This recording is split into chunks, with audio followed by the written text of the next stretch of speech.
Hello, everybody. How you doing today? This is D. Darrell Spears with D. Darrell Life Solutions. This is a continuation of the content related to the relationship between content creators and subscribers. On part three, we're going to discuss and go more into detail as far as the relationship developing. In the previous video that we talked, that I in the previous video that I discussed, we talked more about the beginning phases as it involves a content creator and a subscriber or a viewer as they are developing a relationship and kind of exchanging information and beginning to get a feel of one another. In part three, which is this video, I'm going to go more into detail with building that ongoing report, building that ongoing rapport and developing an overall solid relationship. Now, as I talk more about this, I'm going to go more into detail from two perspectives.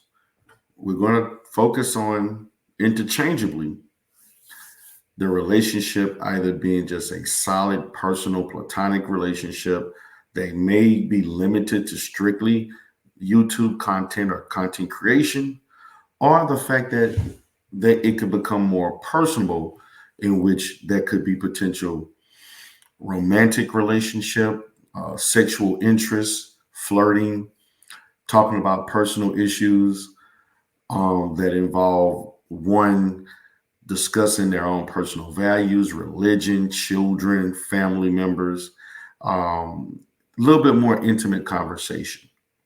The first thing I like to talk about as we discuss building rapport and developing a relationship is the consistency of communicating through email and other platforms.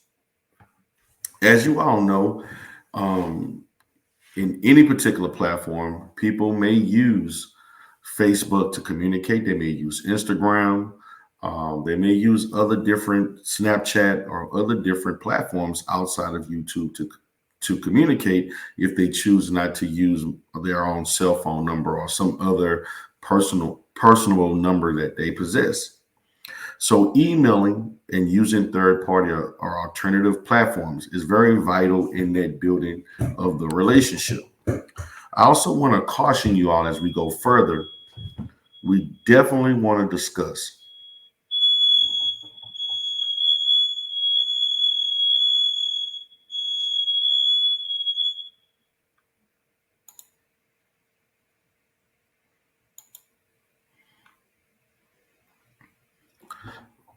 we definitely want to discuss how what can start off as talking once a week, maybe twice a week, can increase to every day, throughout the day, 3 to 4 or 5 times a week, etc. It all depends on how they um, develop chemistry with one another and if they are in some way highly compatible, whether it's more intimate, or it's just the fact that it's more platonic and on a friendship or professional level. The chemistry that one builds, the compatibility increases the likelihood of ongoing communication on a daily, weekly, throughout the day basis over time. The second thing I like to talk about is as they use these platforms, and if things continue, there could be potential for more personal interaction that may involve using talking through more audio, such as using a WhatsApp application with a secondary type phone number, or you decide to use your own personal phone number. It depends on the level of trust that is built over time. In many situations, there are tons of different apps that allow you to text through a different number, or call someone through an alternate business line, or they give you a secondary line that is connected to your regular cell phone. In most situations that this involves, um, there's definitely some level of trust.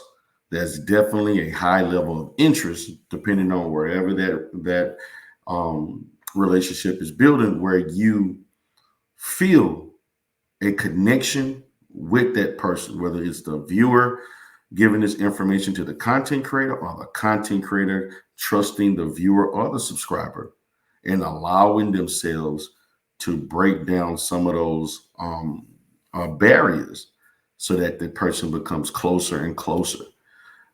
The time frame that one may feel comfortable with giving more personable information and allowing someone to have more access to them, it can vary. It doesn't matter.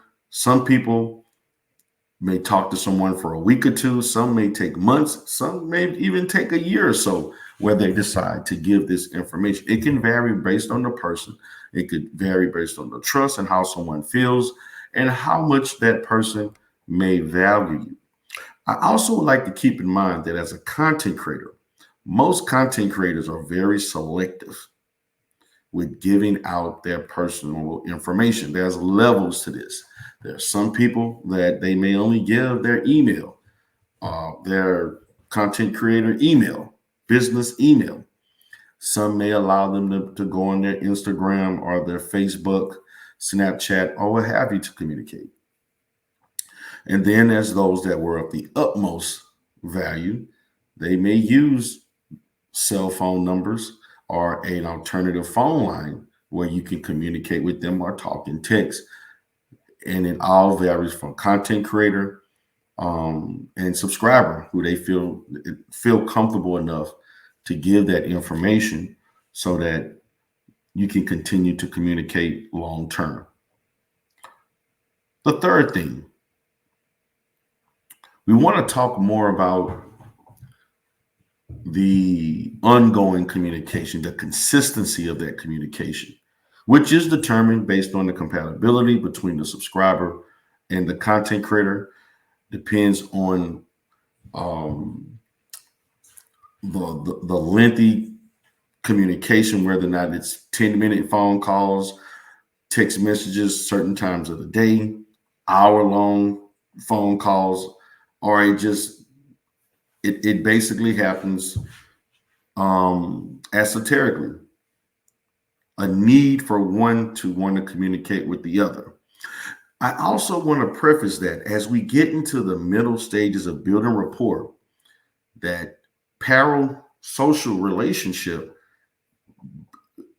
tends to maybe develop into something more concrete. Although in many situations it still can be considered parasocial because the foundation of it started that way, it can become more real. There's more directness as it involves the people or those two people or more continuously develop a sense of someone's personality, developing a sense of one's uniqueness, um, how you feel about them, how they feel about you. And again, this does not matter whether or not it's just a regular friendship or if it becomes personal. In many situations, as we may see on YouTube and other social media platforms, there seems to be a gray area or a blur of the lines between many as it involves that friendship and a personal relationship. One of the telltale signs that the relationship is leaning away from being more of a traditional relationship as it in contrast to a parasocial relationship is the type of things that you talk about. Again, throughout this particular concept in relationship, you may experience someone flirting. Someone may talk more about one's family, their kids, their job. They may talk more about sexual activity. They may talk about secretive things about oneself that they told no one else. They may talk about a variety of things, more comical things, things in which they may fantasize in uh, as it involves doing things together, engaging in activities, potentially meeting and greeting. Those are the type of things that may occur. And also, one of the biggest determinants of that is if there's some level of financial exchange or transaction, whether it is reciprocal or one sided, in which there are many situations in which a content creator may be um, may feel the necessary may feel the necessity to financially support a subscriber or viewer who may be going through some type of issues financially. And also in return, the subscriber may feel the need to continuously donate financially to the content creator and also feel that through giving these donations or this support, they are entitled to more access and they're entitled to somewhat maybe influencing the type of content, how the shows are constructed. Many situations, the viewer may feel that they're entitled to have some influence or even dictate what the content creator is doing online and their online presence. In many situations like that, again, there's a continuous flow of inconsistency and blurring of the lines between whether this is strictly an online situation or it is becoming more personable, no different than any other traditional relationship that you would develop with someone that lives in your community. Number four, again, I don't want to get into the time frame, but in many situations it can vary. There are people who have developed these relationships within a matter of a month or two, and there's some who have developed it more 6 to 8 months to a year. One of the biggest determinants of this relationship in the middle stages or the building of rapport is that they may simply consider meeting face to face. This is very important because in many situations this can be dangerous. This can definitely be dangerous. Um, this can definitely change the fabric of that relationship. It can definitely change everything that has occurred in the past because the way someone may present online may not be the same as how they may present in person. Again, it doesn't matter whether or not this is a romantic relationship, and it does not matter whether or not it's just a regular relationship that's focused more on internet related topics and issues. Because the impression that one gives online can totally change when you meet them in person. The whole vibe, how you see them, how you feel about them, the sound of their voice, the way they dress, seeing a person full body, the things that they like to do. You will learn things that when you're looking through the lens of a camera, looking through the lens of a screen, it does those things don't give out the same awareness or show you the same as far as the total picture of who a person is, as opposed to you seeing them online first to face to face. I'm sorry, seeing them socially face to face. There's a total difference as it involves that. There are many situations that YouTubers talk about from a positive and negative standpoint of the difference between seeing another content creator or a subscriber or viewer online as opposed to seeing them face to face.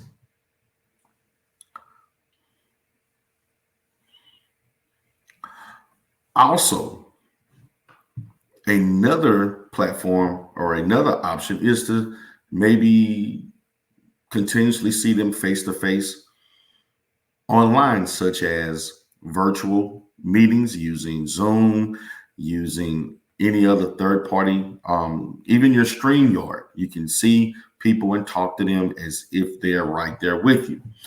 Those are pretty much the options. And usually when people choose these options there's a certain level of trust, there's a certain level of easygoingness that may occur, that there's a level of, you are connected to that person where you want to continuously having this more in-depth interaction. So those are usually the choices that people may be involved in. And again, they may meet in public places. They may meet at a restaurant. They may go out on a date. They may go to a strip club, I may say. They may go to a conference. They may go to an YouTube event.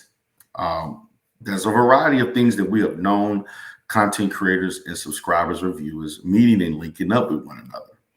And I would encourage for those who may be involved in this to consider meeting in a public place where there's a lot of people.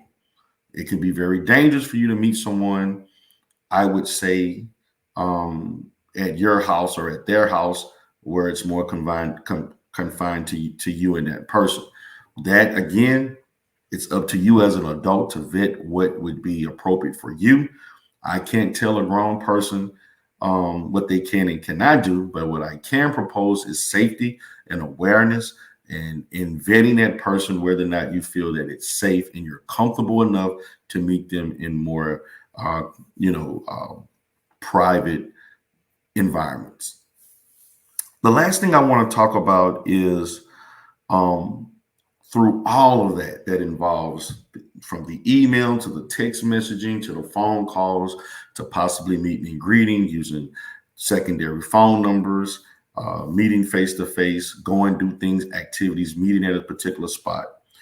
One of the biggest determinants of that relationship going further, particularly in the next video that I'm going to talk about, is that in building that rapport and developing that personal relationship, there's definitely an increase in the way the content creator values that subscriber and how that subscriber values that content creator. Your opinion matters.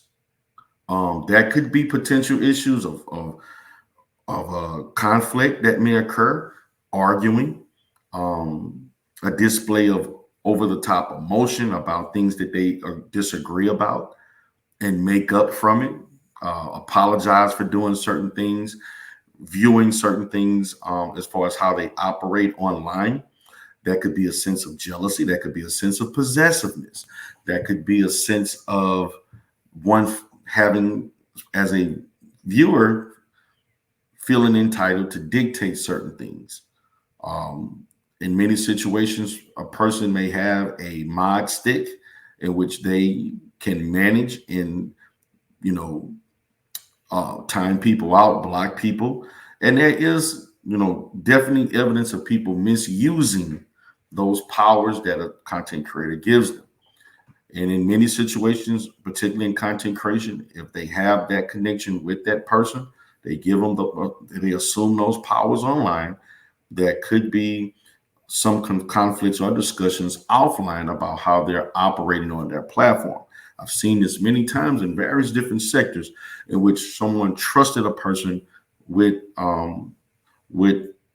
mod privileges, and they either used them correctly or they misused them. And then in many cases where they're misused, it could potentially affect the content creator's subscriber count, and it may call for a person deciding to take away that particular privilege, and it can cause a host of different issues.